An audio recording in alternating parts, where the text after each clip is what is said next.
পনির তো আমরা অনেকেই অনেকভাবে বানিয়ে খেয়ে থাকি, কিন্তু আজকের এই মটর পনির আর নরম তুলতুলে রুটির কম্বোটা একবার খেলে রেস্টুরেন্টের স্বাদ ভুলে যাবেন।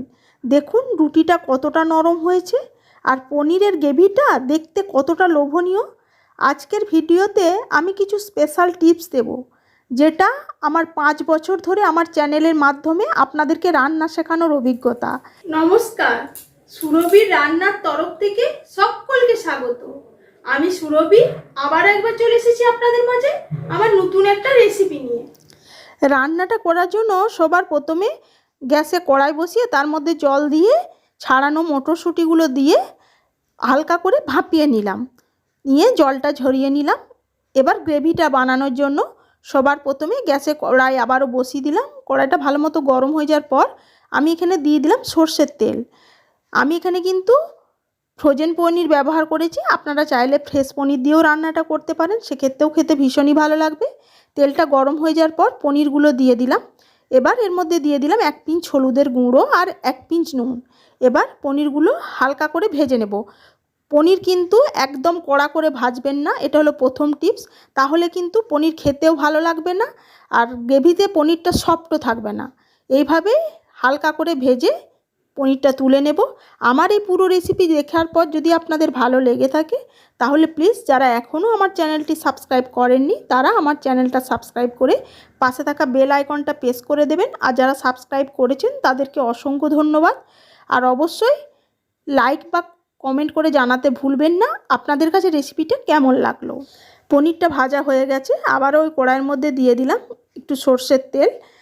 তেলটা ভালো মতো গরম করে নেব। এর মধ্যে ফোড়ন হিসেবে আমি দিয়ে দিলাম এই যে 2টো এলাচ ফাটিয়ে দিলাম, আর দিয়ে দিলাম 1/4 চামচ গোটা জিরে। এবার ফোড়নটা ভালো মতো ভেজে নেব। ফোড়নটা থেকে যখন ভাজার গন্ধ বেরাবে তখন এখানে দিয়ে দিলাম এই যে দেখুন একটা বড় সাইজের কুচানো পেঁয়াজ। পেঁয়াজটা এবার তেলের মধ্যে হালকা করে নেড়ে চেড়ে ভেজে নেব। এখানে আবার একটা টিপস আপনাদের বলে দিই, পেঁয়াজটা তাড়াতাড়ি ভাজা হওয়ার জন্য আমি এখানে দিয়ে দিলাম তরকারির অনুপাতে নুন। এবার পেঁয়াজটা ব্রাউন করে ভেজে নিয়ে ফিরে আসছি।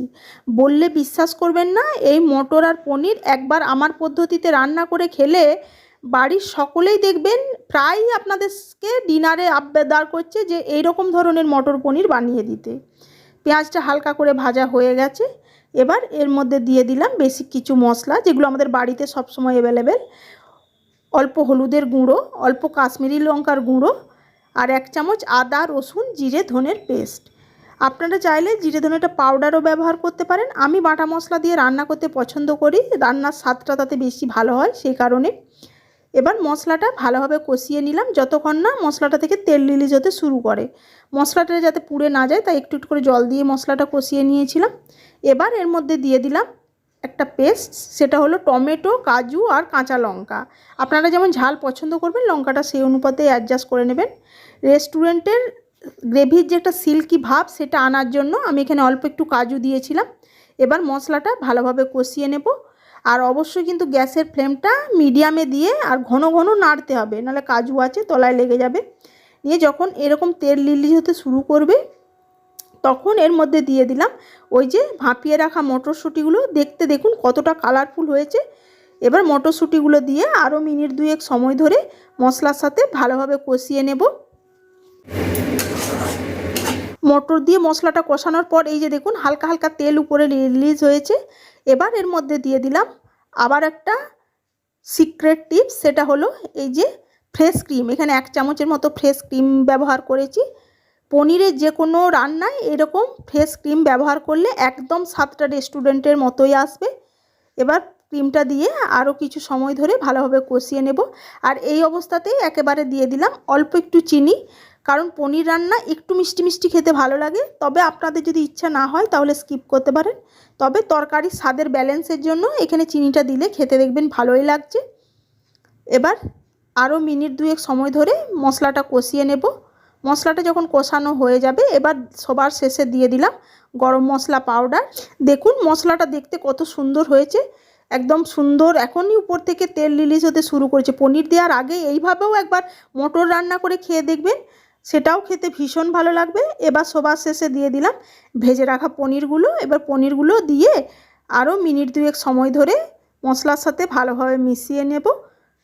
নিয়ে যখন এইভাবে কড়াই থেকে ছেড়ে আসবে, এই যে দেখুন এখানেও হালকা তেল রিলিজ হয়েছে। এবার গ্রেভি বানানোর জন্য দিয়ে দেব পরিমাণ মতো জল। তবে এই রান্নাটা খুব বেশি ঝোল হবে না, সেই অনুপাতেই জলটা দেবেন। আর নুনটা আপনারা এই অবস্থাতেই চেক করে নেবেন আপনাদের স্বাদ অনুযায়ী। এবার একটা ঢাকা দিয়ে রান্নাটা হতে দেব। ফিরে এলাম রান্নাটা হয়ে যাওয়ার পর। এই যে দেখুন গ্রেভিটা কতটা সুন্দর দেখতে হয়েছে, আর ঠিক ততটাই লোভনীয়, খুব সুন্দর একটা গন্ধ বেরাচ্ছে।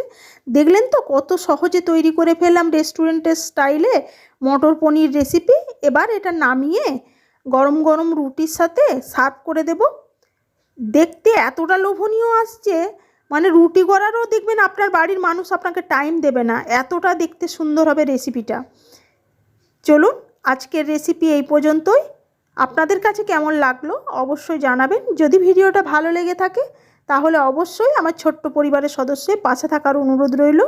আজ তাহলে এটুকুই, আবার হাজির হয়ে যাব অন্য কোনো রেসিপিতে। সবাই ভালো থাকবেন, সুস্থ থাকবেন, ধন্যবাদ।